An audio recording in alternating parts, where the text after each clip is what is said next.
But Michael Costa, I don't think there is going to be an accounting for what happened there. $2.4 million handed over. I just think it's red hot, but I don't think anyone's going to hold the government to account. Well, look, the whole thing is a case of no winners here, Andrew. As you realise, only the lawyers have won out of this. And this was referred to the National Corruption Commission, as you know, and they said there was no corruption. But the issue for me is the payment methodology. I think that we've got to shine the light on that from a point of public administration. I have no idea how they came to the figures they did.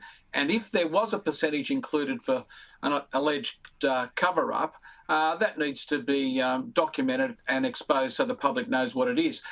In terms of the politics of this, I blame the opposition for this. I mean, you know, the fact of the matter is, are they pursuing this in the parliament? I don't hear them pursuing it. And you also got to remember, nobody's clean in this. We just have to go back to the Ute Gate, where Turnbull tried to, smear a range of people in the parliament, and he had to resign. But that was handled through a political process. Where's the opposition on this? Why aren't they running this in the parliament? Why aren't they running it? Why are the journalists having to do it? Well, there is that too. And when you say journalists, you exclude ABC journalists. They don't want to run with this. The Australian is doing most of it. Here in Sky, we've been doing it. And I think 2GB, and then almost you draw a line. Cameron, you wrote a really interesting column for The Nightly saying, look, Sussan Ley finished, replace her with Josh Frydenberg, the former Treasurer, who's not even in Parliament, but that shouldn't stop him may not have to stop him being drafted. I have to say, I thought Sussan Ley was a bit better today.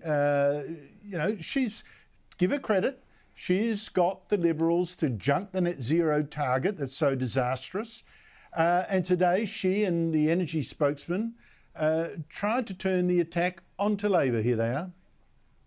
What we need to hear from the government is, what is the cost of your net zero by 2050 plan? You're embarking on this pursuit. You tell us what the costs are, because those costs are being hidden. The main question the Prime Minister needs to answer: when are electricity prices coming down, Prime Minister? And every time our friends in the media have an opportunity to ask the Prime Minister or his ministers this question, they absolutely must. When are electricity prices coming down? Cameron, are you giving Sussan Ley extra marks for coming out a bit stronger this week?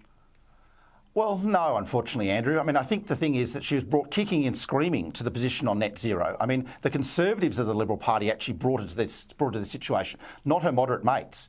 So no. And Labor's been a target-rich environment since the election, and she hasn't laid a punch on them, hasn't laid a glove on them. So look, one good press conference does not make a good campaign, certainly doesn't make a good leader. And I think the Liberals have got the message now. They just need to get the right messenger. And I think all options need to be on the table. As I said, Josh Frydenberg, I think, is the best and brightest the Liberals could actually call for right now. Michael Costa? Look, Andrew, I said when they dropped net zero, and of course, you know my position, I don't support net zero, never have. That was the easy part. Look, they need to come up with alternatives. I mean, you know, yes, they can say, what's the cost of this? But people aren't buying it. You know, built into the system are all of these middle-class subsidies for solar panels and batteries. There's an intergenerational welfare transfer going on here between, you know, the wealthy baby boomers and those people that are unfortunately in rental accommodation that can't buy a home because of this government's policies. And they really need to come up. What's their alternative? I mean, what are they going to cut? Which transmission line? Which subsidy are they going to cut? I mean, this is the hard-end politics of this that I don't think they've thought of. And just on the other point, you know, the fact of the matter is in New South Wales and Queensland, they're still supporting the coalition net zero. So, you know, you've got a dog's breakfast of a policy going on with the coalition at the moment. And in that environment, I don't think they're going to get a cut through, and they're not going to get a cut through with this leader. Yeah, but Cameron, having made the decision, they've got to argue for it.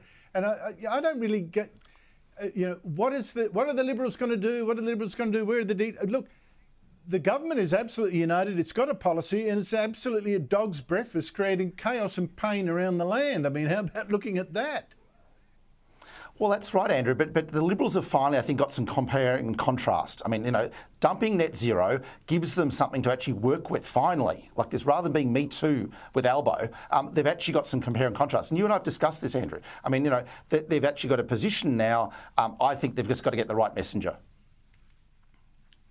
Well, I think that's right, but it's got to be a messenger of conviction. And on net zero, I don't think Josh Frydenberg is that messenger of conviction. But, you know, a lot of water under the bridge. A lot of people have been changing their mind. Maybe he'll change his. Michael Costa, Cameron Milner, thank you very much to you both. Thank you.